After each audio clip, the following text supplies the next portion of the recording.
Hello and welcome to my channel. I have a lot to go through, and this might be a little bit more information than some people want to take in, but you will get the big picture and the little picture. So this is a chart of Canada, Canada on the inside and the transits on the outside. And these are the aspects at the new moon that we've just had. And what we can see here is some different aspects, and I'm going to go over them. In the natal chart, we've got Pluto, co-ruler of the 8th house, and of the deep state or the insiders in the government, in the 1st house of the people. And this is power, control, death, obsessive behavior, and it's in an opposition aspect, which causes things to come out into the open, to Saturn in the 7th house, which would be boundaries and restrictions for the public. Okay, so that's actually in the natal chart. So when it gets aspected, things get mean. Now you got to have, you're not going to get these things happening unless they're in the natal chart. So next, what we can look at here is we can look at how they're getting aspected. They're getting aspected by transiting Saturn. So this is the T-cross, and we have Saturn squared Saturn, and we have Saturn squared Pluto. So the Saturn-Pluto square is an unyielding force meeting maximum resistance, extreme ambition, consequences of abuse of power, brutal repression of others, inhumane cruelty, no mercy, just like a boot stomping on a human's face.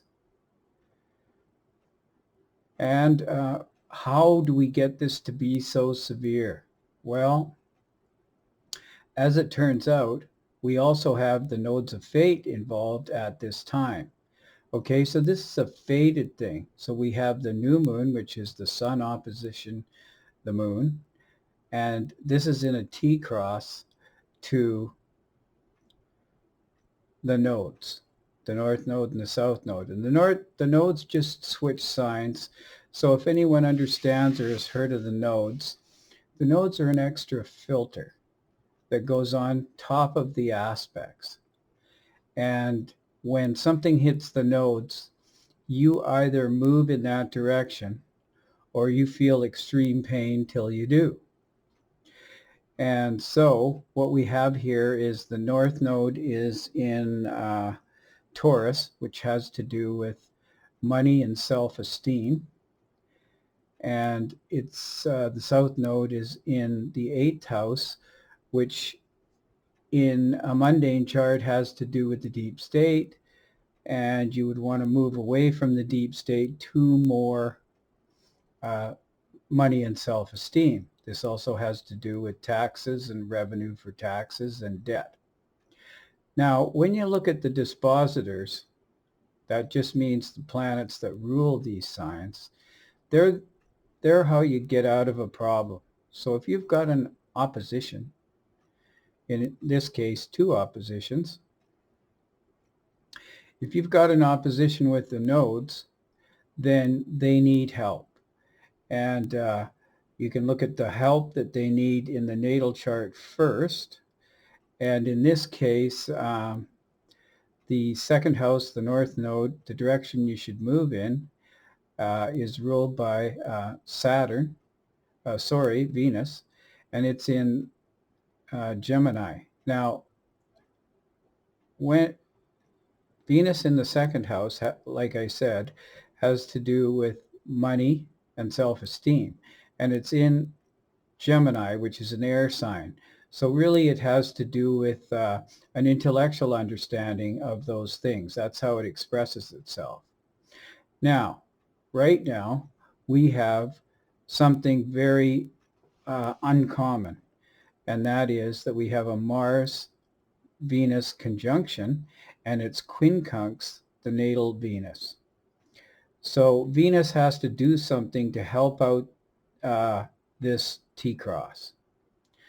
But it can't, because it's actually getting affected by Mars and Venus. And a quincunx means that you feel like you're between a rock and a hard place, and you cannot see all the information to actually help and deal with the situation.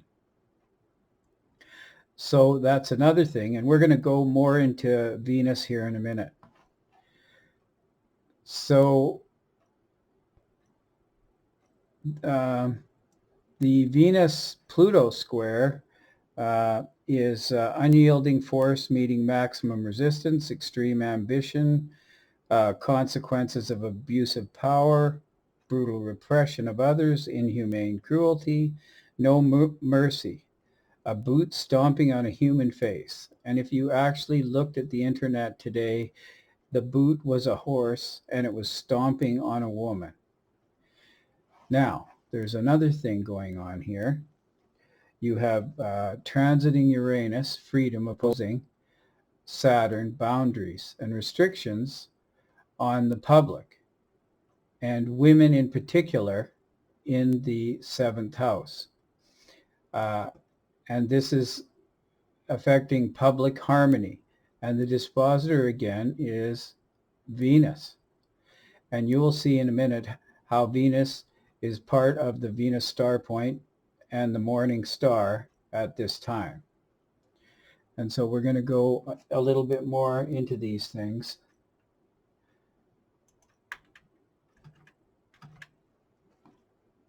So I just have to get there.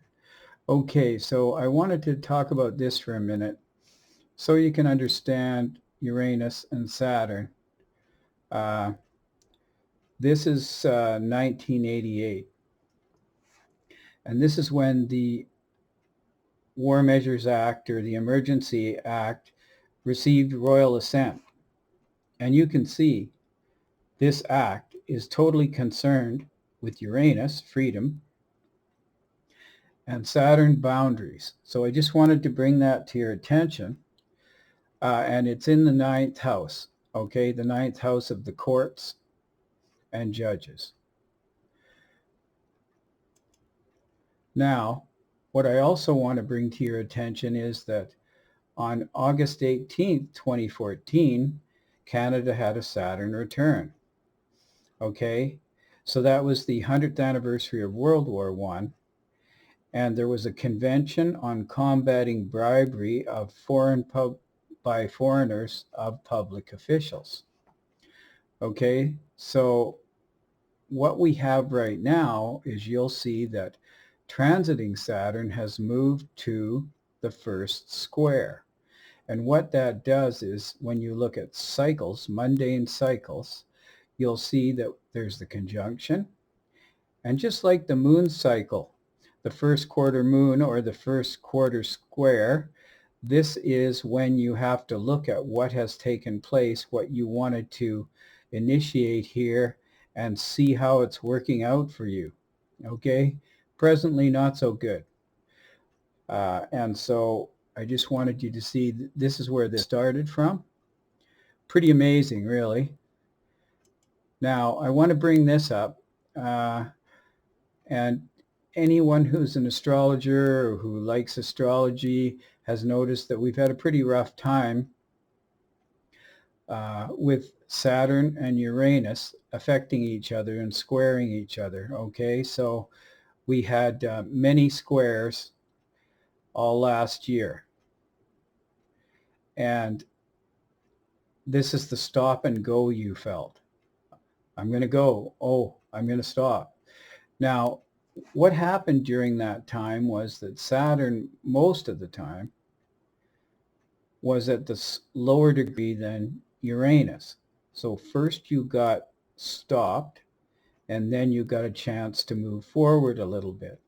And this here actually is shows you the retrograde pattern. So what really happens is there'll be a certain period of time which they call the pre-shadow. And during this period, whatever takes place, you will actually go over again when Saturn starts to turn retrograde, and then you need to make a decision, and then you need to move forward. Okay, so I'm just showing you this, telling you something you're more than well aware of, that life has been a bitch all year. Now, what this is telling you, this is the movement of Uranus, okay? So this is, I showed you Saturn and Uranus, this is just Uranus. Now why this is tremendously important is, as I said, this is the pre-shadow period. Uranus went retrograde, had to go back over the same territory, and exactly pretty well to the day when Uranus turned direct, the convoy started. This was when they were given the big push for Uranus freedom. Now, I want you to know that these things are all time limited. So the push started here. Now, when a planet gets out of its pre-shadow, you're going to move on to other things. So I would expect that, the decision was made that something had to be done. And pretty much the final outcome of this will at least be done by May 5th. Now, this is pretty complex, and you don't have to really know everything that's in here, but I'm just going to go over Venus's movement here. And what happened right now with Venus, Venus usually goes through a sign pretty quickly, but every 18 months, Venus retrogrades. In other words, like I mentioned, that it's moving forward in the pre-shadow period. It then moves backwards after it turns retrograde. It turns direct, and you have to make some decisions again, and then it moves on. And you integrate these decisions. Now, there's a lot more to Venus than this. And there's a lot more to this issue this time than normal.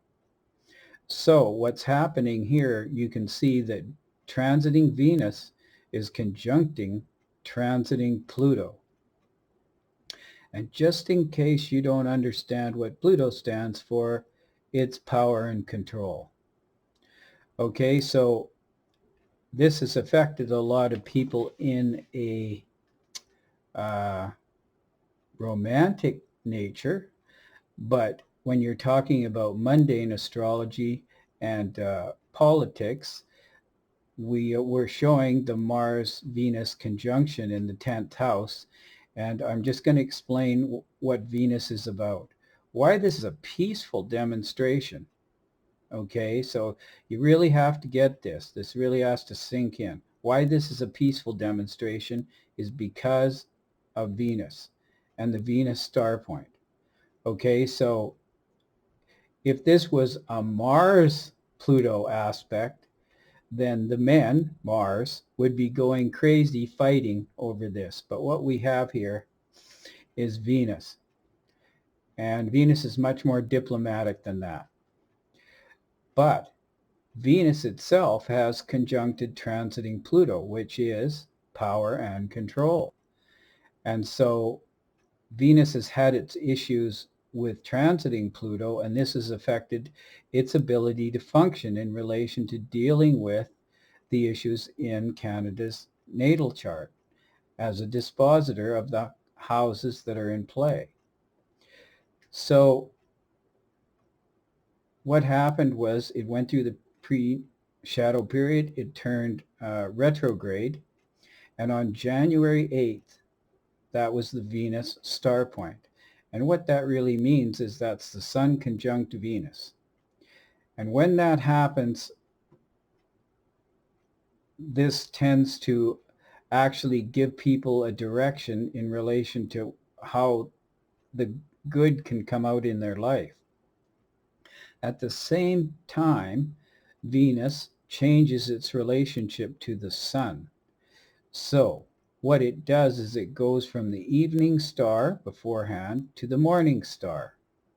And then soon after that, it turned direct. And now it is direct.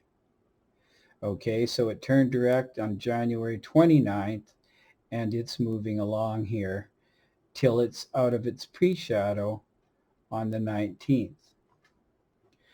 Now, what's important to know about Venus and the morning star is when it crosses in front of the sun, it turns into the morning star, which is the female warrior. And anybody who's really looked at what's been going on in the world, it's kind of been typically the females that have been leading. And it's taken a while for the males to stand up and get moving. And we know that when Uranus gave the okay, the men took off. And that's what's been going on. So I just wanted to go back to 1988. And like I say, that's when the Royal Assent was given to the War Measures Act, or the Emergency Act. And then, like I said, we looked at the when this Saturn cycle started, which was in 2014. So what we're dealing with here is we're dealing with this Pluto-Saturn opposition that's natally in the chart of Canada, and it's squared by Saturn, which you now know has to do with testing the Emergency Act, and it's right on time. And like I said, fate is involved here at this time, and the dispositors are Mars and Venus. And so Uranus is also opposition Saturn, transiting Uranus, and it's getting pretty close. And like I showed you, when Uranus went retrograde or went direct, the men were told they could get moving, and they've been moving ever since. Now, when Uranus gets to Pluto and this opposition, possibly all hell could break loose. Uranus is freedom, a desire for freedom expressed through Taurus, which is people want their self-esteem and money and rights back. And Uranus is sudden unexpected circumstances, and Pluto is power and control. And when you get the convoy with their sudden their desire to change things suddenly, and their desire to change things to get their freedom back, when it hits Pluto, this power and control, that's a very significant aspect.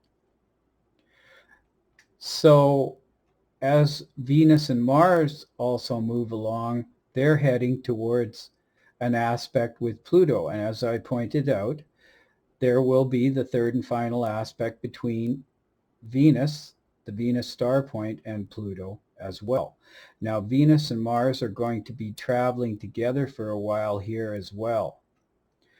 So these are the conditions that are present right now, and I just wanted to point them out, and I wanted to thank you for coming to my channel and listening.